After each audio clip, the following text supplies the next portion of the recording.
Somebody. We got on drone. No. I hate that. You guys are idiots. Meet the new up. I tried to show Dad my car and I got shot. Meet the new up. So dudes, welcome to another operator how-to. Solis is an intel gathering defensive operator equipped with IQ's gadget strapped to a pair of snowboarding goggles. But what makes this so special? Well, on attack, everything has to be done with a gadget. On defense, you can hide and wait. You guys like the prototype 1 or the prototype 3 more? Or the prototype 4? Yo, garage. Prototype Could 2? someone explain? Ben, come here real quick. They're the same. I want you to explain what the purpose of this is over here. Guys! Why is there just a stone We're alley? playing video games. Top Play floor. video game. With a 2-speed rating and the ability to run a laser beam full auto primary or a shotgun and machine pistol combo, Solis can be used for playing at the bomb site, going on a deep roam, or somewhere in between. Either a bulletproof camera or impact grenades. You'll see why I think impacts are the play throughout the course of the video. Like the radius. Not that I know of. Yana's dead. Solis has a lot of flexibility in terms of reading and reacting to the large amount of utility the attackers rely on to make plays happen. But is she viable? To solve this problem, I've created the Solis flowchart. So, if the enemy feels like using their utility, then Solis is great. If the enemy doesn't feel like using their utility, Solis is still great because her guns are still pretty freaking good. If you can hit your shots. The SMG-11 is an SMG-11 and the P90, well, it's good, but if you miss the headshot, you're gonna be out of luck. Especially since everybody is on bulking season on attack, you might find yourself getting enemies one shot more than you might be used to. He could have had a clip. VR headset.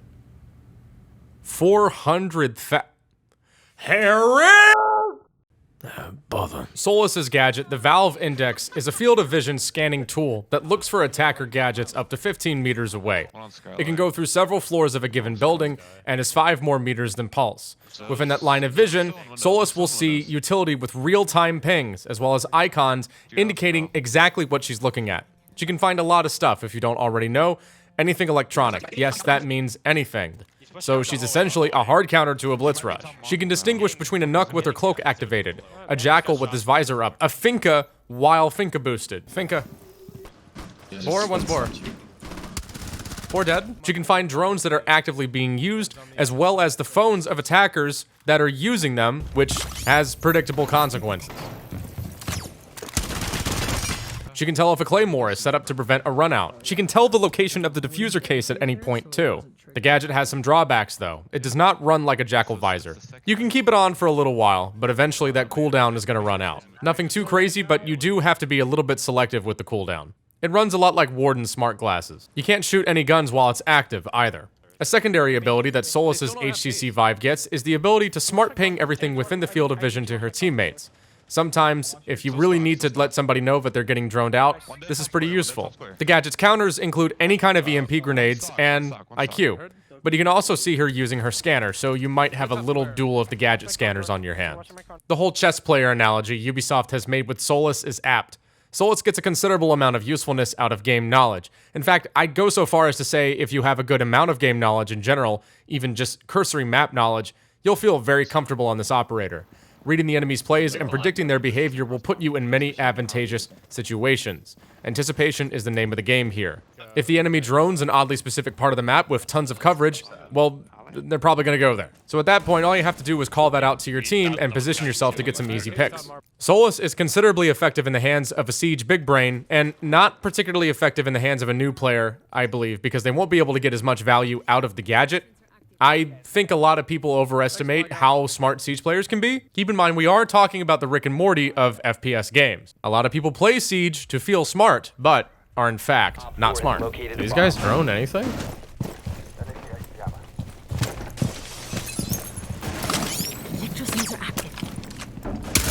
They don't drone. One idiot. I'm already in right next to me. No drone. Back to the secondary gadgets, the bulletproof camera is one of my favorite secondaries. It provides a ton of guaranteed value without much input required from the user, but it's not that great on Solis. No impacts means that you can't get rid of air jabs that are set up that you spot, claymores, drones, whatever. Impacts are so useful to deny attacker gadgetry that I almost think that you're throwing if you don't run impacts on this character. I can see an argument for the shotgun, but the ITA, as far as pump shotguns are concerned, is not particularly good, and it's not as efficient as an impact grenade. You're gonna have to take a couple of shots to blow open a barricade or a window. And the shotgun can't deny gadgetry that's set up behind cover. Now, the impacts aren't as useful as Pulse's C4 if you're talking about a verticality combo, but if you plan on playing Solis as a roamer, I think impacts are pretty much necessary, not only to deny attacker gadgets, but also to give you escape routes when you need them really quickly. Now, a really cool part is the fact that Solis can take on a number of different playstyles, and that's in the weaponry. Roaming is quite viable thanks to her 2-speed rating. In fact, I think that's going to be the primary way people will play her. She can also anchor with a shotgun machine pistol combo, more on that later. Now, the P90's always been a super slept-on gun in my opinion, especially with the big damage nerf the MP5 got many years ago. The MP5 on Dock and Rook has a bit more controllability.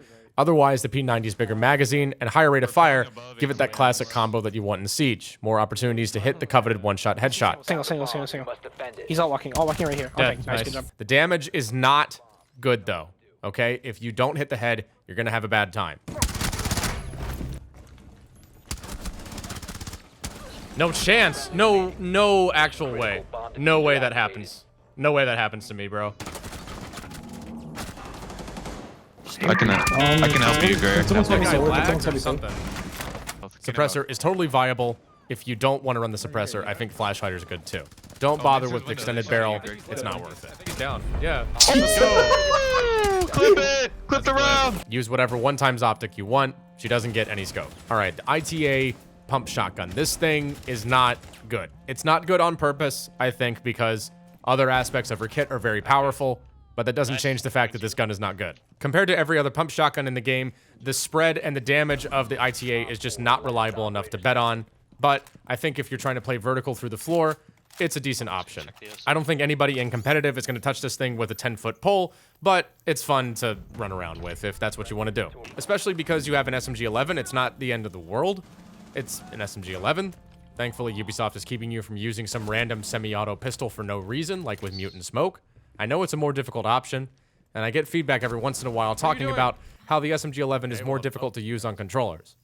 Now, I know a lot of people play this game on console, and I try to give my best advice on this channel to everybody, not just PC players, so here's what I'll say to that. I don't believe you. I like Solis a lot. This character is not easy to play for newcomers, though, and I would not recommend her to them.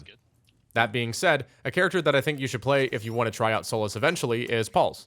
Pulse does not have the same gameplay loop, but the fact that he has to swap to a completely different device with no gun up, much like Solis, will teach you how to position yourself in deep roams, sight play, and the floor below if needed.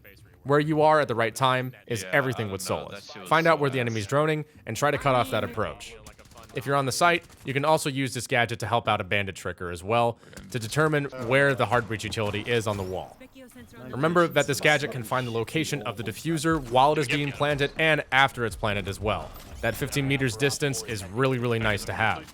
Hunt down drones at the beginning of the prep phase and you can really put a dent in the attacker's intel game. And when the opportunity comes up, remind the attackers why they shouldn't always be on that damn phone. Solis is a multifaceted and dynamic playmaker who's only limited by the game knowledge of anybody who's using it. I derive enjoyment from irritating Ash mains with Solis. If you derived enjoyment from this video, give it a like, subscribe, and thanks for watching. Deuces.